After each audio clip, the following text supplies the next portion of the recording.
Hello guys, GFX editing YouTube চ্যানেলে তোমাদের স্বাগতম।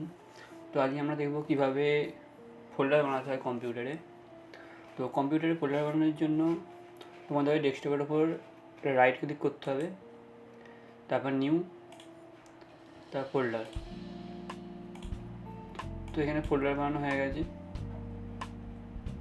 তোমরা কীভাবে ফোল্ডার বানানো না, ফার্স্ট রাইট ক্লিক করব, নিউ, ফোল্ডার। তো ফোল্ডার বানানোর সঙ্গে সঙ্গে এখানে একটা নাম চেঞ্জের অপশান আসছে, এখানে নাম চেঞ্জ করতে পারবে। ফোল্ডারটা আমি দিলাম ফাইল। এবার ধরো এইটা আমার চেঞ্জ করা হয়ে গেছে, তো এটা আমি আবার চেঞ্জ করব বা এটা চেঞ্জ করব। তো তার জন্য কীভাবে চেঞ্জ করব? তো তার জন্য আমাকে চেঞ্জ করতে গেলে জাস্ট এই ফোল্ডারটার উপর রাইট ক্লিক করব, এখান থেকে রিনেম করার সঙ্গে সঙ্গে এই যে নাম চেঞ্জের অপশান এসে গেছে। এখানে যদি আমি লিখি, এখানে লিখে দিলাম ক্লাস 2। তা কীভাবে নাম চেঞ্জ করলাম না, ফোল্ডারের উপর রাইট ক্লিক করলাম আর এখান থেকে রিনেম ক্লাস 2, কারণ একই নাম দুবার হয়ে গেছে, সেই জন্য একটা ফোল্ডার ডিলিট হয়ে গেল, একই নাম দুবার হয়ে গেছে বলে। এবার আমরা দেখব কিভাবে এই ফোল্ডারটা, এই যে আইকনটা আছে, এই আইকনটা কীভাবে চেঞ্জ করতে হয়। তো আইকনটা চেঞ্জ করার জন্য তোমাদের ঘরে এর ওপর রাইট ক্লিক করব, রাইট ক্লিক করার পর প্রপার্টিসে যাব, কাস্টমাইজ, হ্যাঁ চেঞ্জ আইকন। তো এখানে অনেক আইকন আছে, তো আমি এখান থেকে এই ক্যামেরা আইকনটা নিয়ে নিলাম, সেখানে অ্যাপ্লাই করে দিলাম,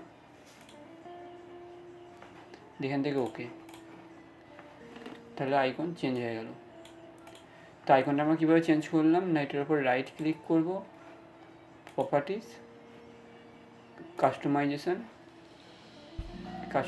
আর এখানে চেঞ্জ আইকন। তো যে কোনো খুশ দিতে পারি, যে চেঞ্জ আইকন। ধরো আমরা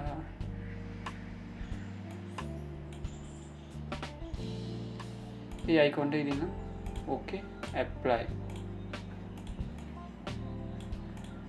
তাই আমরা কীভাবে ফোল্ডার বানাতে হয় দেখলাম, কীভাবে ফোল্ডারের নাম চেঞ্জ করতে হয় দেখলাম, কীভাবে আইকন চেঞ্জ করতে হয় দেখলাম। এবার আমরা দেখব ফোল্ডারের ভিতরে কীভাবে ফোল্ডার বানাতে হয়। একই কাজ, জাস্ট ফোল্ডারের উপর ডবল ক্লিক করব, তো ফোল্ডারের ভেতরে ঢুকলাম। এবার আমরা ফোল্ডারের ভেতরে রাইট ক্লিক করে নিউ ফোল্ডার। এখানেও সেম, প্রথমে যেটা করলাম এখানেও তাই করতে পারবো, জাস্ট এই ফোল্ডারের উপর রাইট ক্লিক করব, রিনেম করে দিলাম, ধরো এখানে ক্লাস বলে লিখে দিলাম আমি। আবার যদি ফোল্ডারের ভেতরে যাই, আবার এখানে রাইট ক্লিক করে নিউ ফোল্ডার, আবার এটার উপর রাইট ক্লিক করে এই যে প্রপার্টিস, কাস্টমাইজ, চেঞ্জ আইকন, এখানে জায়গাটা আইকন দিলাম আমি, এখানে অ্যাপ্লাই করে দিলাম, ওকে। এখানে আইকন চেঞ্জ হয়ে গেল। সেম জিনিস আমরা বারবার করতে পারবো। তো এবার আমরা দেখব মাউসের আইকনটা কীভাবে চেঞ্জ করতে হয়। মাউসের আইকনটা, যে মাউসের এই যে পয়েন্টারটা আছে, এটা কীভাবে চেঞ্জ করব। রাইট ক্লিক করে পার্সোনালাইজে যাব, এখানে হাই কন্ট্রাস্ট সেটিংয়ে যাব, এখানে মাউস পয়েন্টার, এই যে মাউস পয়েন্টারটা আছে, আমি মাউস পয়েন্টারটাকে বড় দিতে যাও, কত বড় হয়ে গেছে মাউস পয়েন্টারটা, এখান থেকে আমরা বড় ছোটো করতে পারবো। সেকেন্ড, মাউস পয়েন্টারটা কালার আমি চেঞ্জ করলাম, এখানে ব্ল্যাক আছে, ব্ল্যাক হয়ে গেল।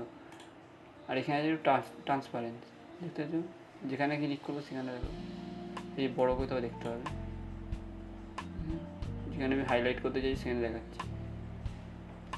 আর এখানে হচ্ছে আমি কালার চেঞ্জ করতে পারবো, মাউসের যে কোনো কালার দিতে পারবো। আর এখানে নিজের ইচ্ছা মতো কালার আমি পছন্দ করে নিতে পারবো। এই কালারটা নিলাম, জাস্ট টার্ন করে দিলাম, তো এই কালারটা হয়ে গেল। তো আমি ছোটোই রাখলাম, আগে যেটা ছিল সেটাই রাখলাম, এটা ক্লোজ করে দিলাম। তো আজকের ভিডিওটা এই পর্যন্তই। যদি তোমাদের কাছে ভালো লেগে থাকে তাহলে চ্যানেলটি সাবস্ক্রাইব করবে